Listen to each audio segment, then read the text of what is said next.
Hello, everyone. I'm Camila Mikie from Conectas Direitos Humanos, a Brazilian human rights organization, one of 130 organizations in the Observatório do Clima, a network from Brazilian NGOs. I'm pleased to share some points about the role that we see for our Brazilian presidency at COP30. Since its redemocratization almost 40 years ago, Brazil has played an essential role in human rights, environmental protection, and climate diplomacy with landmark moments such as Earth Summit in 1992 and Rio+20 shaping the global sustainability agenda.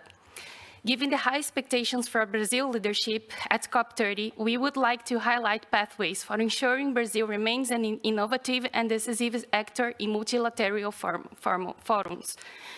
We are in a sensitive moment. The global climate governance is increasingly perceived as out of touch, driven by vested interests and running out of relevance and trust. The absolute disaster of COP29 in Baku, in conjunction with a challenging global context, including the increasing violence against environmental human rights defenders, has added layers on this mistrust. Brazil has been vocal about strengthening global governance and making implementation happen. The million-dollar question is how? Brazil has shown leadership and courage on a few fronts. At G20 last year, Brazil launched the proposal of having a climate change council under the UN General Assembly to elevate climate to a higher political level. But shouldn't we focus on strengthening the process we already have? Brazil has also created a circle of former ministers of COP presidents, to discuss the needed reforms. The circle has already begun consultations and will provide input to COP30 presidency, and civil society is up to participate on that.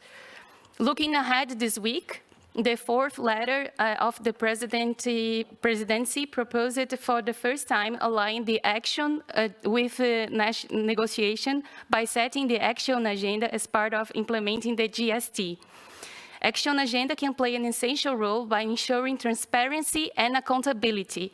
A proper follow-up mechanism and continuity by the other presidencies would be necessary.